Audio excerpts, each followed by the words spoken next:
Hello guys, कैसे हैं आप लोग। मैं हूं नैतिक और आप लोग देख रहे हैं नैतिक स्टडी क्लब।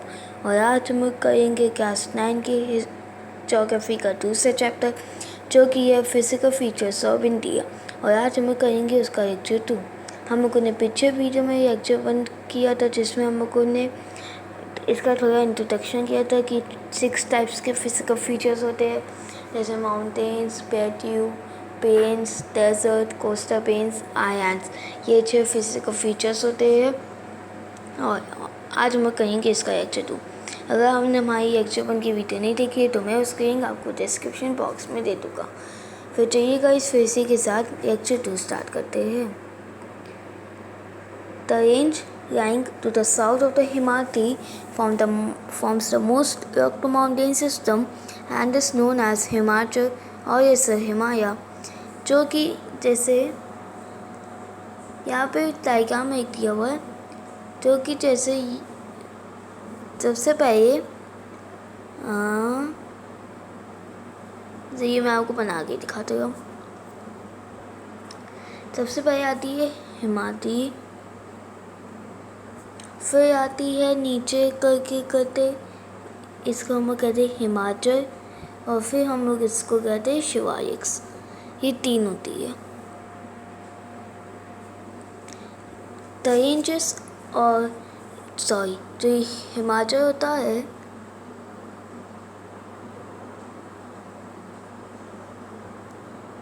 हिमाचल को हम लोग जैसे हिमालयस भी कहते हैं,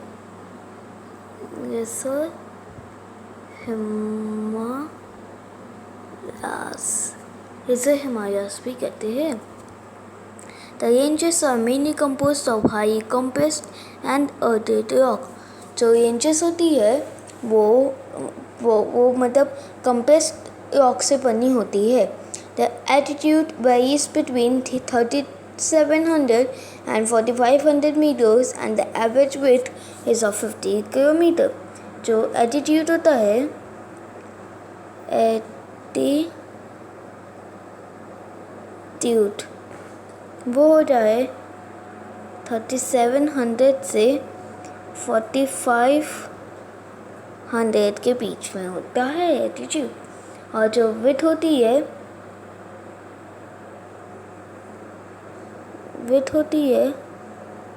वो होती है 50 किलोमीटर।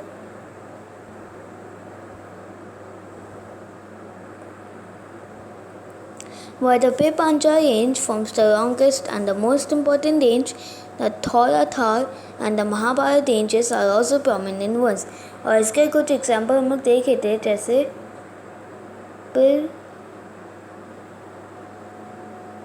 पंचार ये हुआ, और फिर ये हो गया। उसके बाद एक और थोड़ा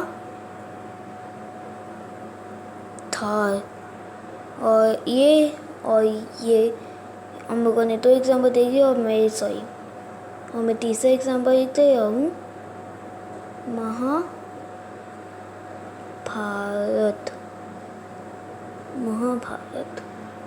are also prominent ones। These range consist of the famous valley of Kashmir। इन सब रेंजेस में कश्मीर की फेमस वैली भी आती है, कंगरा भी आती है, और जो कुल्लू वैली है हिमाचल प्रदेश में वो भी आती है। This region is well known for its hill station. और जो कुल्लू है वो अपने हिल स्टेशन के लिए जाना जाता है। आपने कुल्लू का नाम तो सुना होगा, Kullu Manali.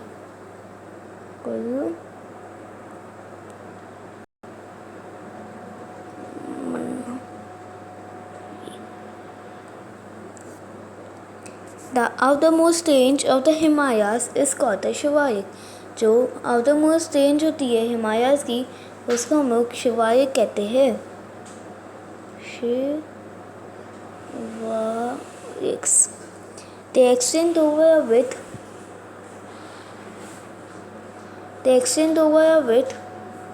of 10 to 50 km and have an altitude varying between 900 and 1100 meters।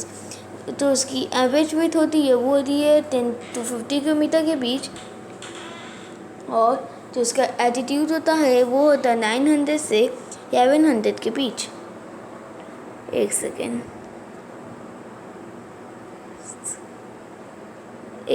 मैं सेटिंग करूँ थोड़ी।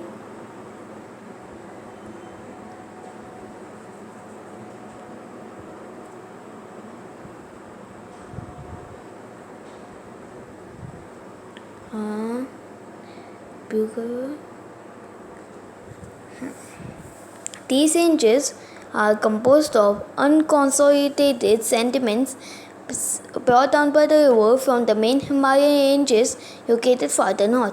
और जो ये रेंजेस होती है वो अनकॉन्सोलिडेटेड सेडिमेंट से बनी होती है जो कि रिवर्स के द्वारा नीचे आई जाती है, जो कि मेन हिमालयन रेंजेस से आती है, जो कि बहुत ऊपर होती है। और इसको हम लोग कहते हैं, जो डिपॉजिट होता है उसको हम लोग कहते हैं Sid. These valleys are covered with thick gravel and alluvium. ये alluvium से होती है, alluvium। इसीलिए ये बहुत ही ज़्यादा फर्टाइल होती है, फर्टाइल। और इसीलिए आप लोगों ने देखा होगा जैसे ये हिमालय से नीचे आ रही है, इसको कोई स्लोप चाहिए करने के लिए, और फिर ये हिमालय हो गया। और जब पेन में आती है तो ऐसे आ जाती है, पेन में ये ऐसे हो जाती है, इसलिए पेन से ये बाहर जा नहीं पाती है ज़्यादा अच्छे तरीके से, और इसीलिए पेन में थोड़ी थोड़ी करके डिपॉजिट होने लगती है। और इसीलिए जो पेन होता है उसको बहुत ज़्यादा फर्टाइल माना जाता है due to the deposition of silt. The longitudinal valley lying between Lesser Himalaya and the Shivalik are known as dunes. जो लॉन्गिट्यूडनल वैली होती है जो कि लेसर हिमालयास और जो शिवालिक के बीच होती है, शिवालिक्स के बीच होती है उसको हम लोग कहते हैं टून्स। मतलब इन दोनों के बीच में टून्स आता है। और the common example of the Toons is like Dehradun. ये सब तो आप, इसका नाम तो आपने बहुत सुना होगा, Dehradun, पाटीतुन,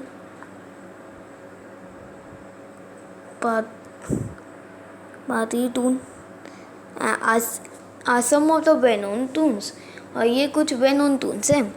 Besides the longitudinal divisions, the Himalayas have been divided on the basis of regions from west to east. longitudinal division के बाद जो हिमालयास है वो रीजन्स के ऊपर डिवाइडेड है, जो कि वेस्ट से ईस्ट से है।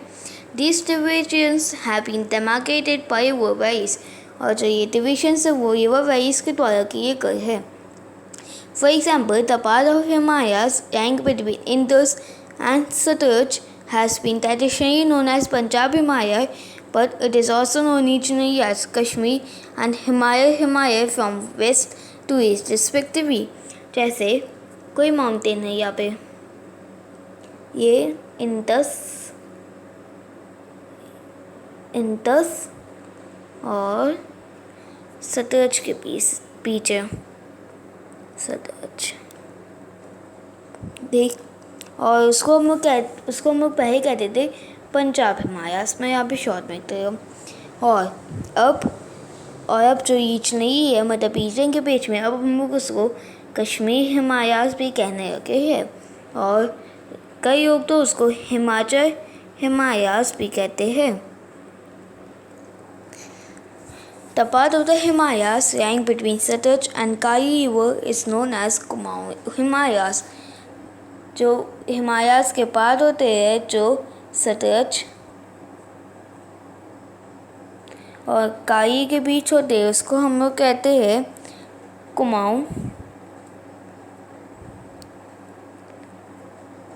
Kumaon Himalayas. The Kali and Tista River demarcate the Nepal Himalayas, and the part lying between Tista and Dihang rivers is known as Assam Himalayas. जो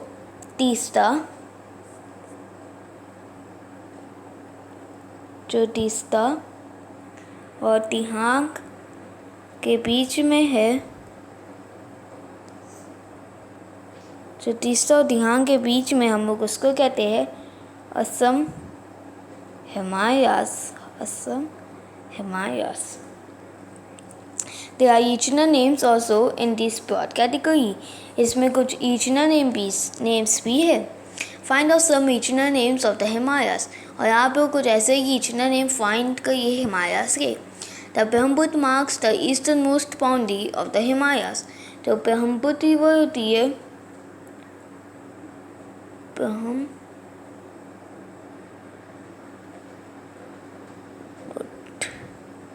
ब्रह्मपुत्र रिवर होती है वो हिमालयास की ईस्टर्न बाउंड्री बनाती है.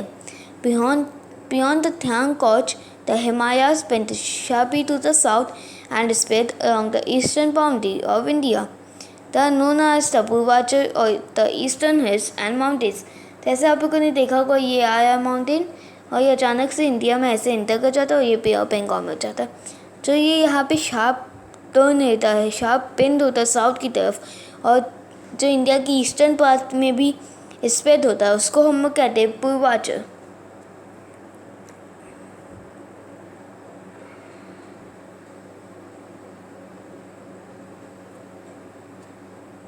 हाँ,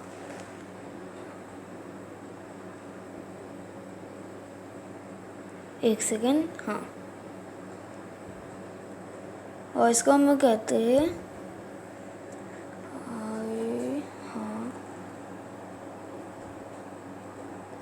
हाँ एक सेकेंड. हाँ, उसको हम कहते हैं पूर्वांचल कहते हैं या फिर ईस्टर्न हिल्स या फिर mountains. These hills running through the northeastern states are mostly composed of strong sandstone which are sedimentary rock. जो ये हिल्स होते हैं जो कि नॉर्थ ईस्टर्न स्टेट से रन होते हैं जो कि सैंडस्टोन से बने होते हैं जिसको हम लोग सेडिमेंट्री रॉक कहते हैं.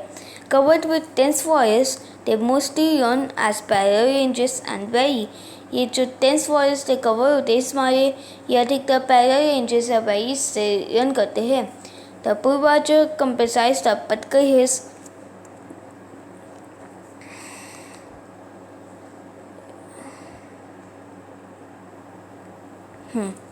और जो ये पूर्वांचल है उसमें पतकाई हिल्स आता है, पतकाई हिल्स आता है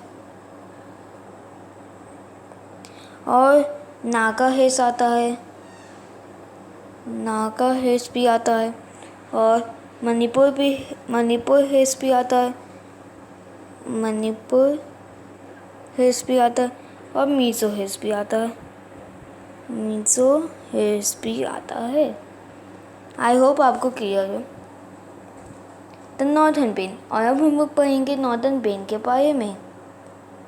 मतलब मैंने आपको थोड़ा बहुत इसमें बता दिया कि जो नॉर्थन पेन होती है वो मतलब वो बहुत ही ज़्यादा फर्टाइल होती है क्योंकि और ये एग्रीकल्चरिंग करने के लिए मतलब जहाँ पे एग्रीकल्चर होता है वो मतलब बहुत ही सुटेबल जगह है क्योंकि यहाँ पे वाटर भी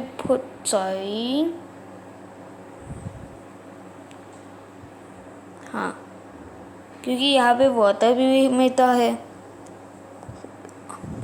तो ये अब जो ये नॉर्थन पेन हमारा टॉपिक है उसको हम लोग अगले लेक्चर में डिस्कस करेंगे. हम लोगों ने इस लेक्चर में माउंटेन्स पर पूरा किया था. तो ये गाइस आज का हमारा वीडियो यही ख़त्म होता है. हम लोग अगले लेक्चर में नॉर्थन पेन के ऊपर डिस्कस करेंगे. अगर आपको ये वीडियो अच्छी लगी हो तो प्लीज़ वीडियो को लाइक और चैनल को सब्सक्राइब करना ना भूलिए और साथ ही साथ वीडियो को शेयर करना भी ना भूलिए. Bye bye guys.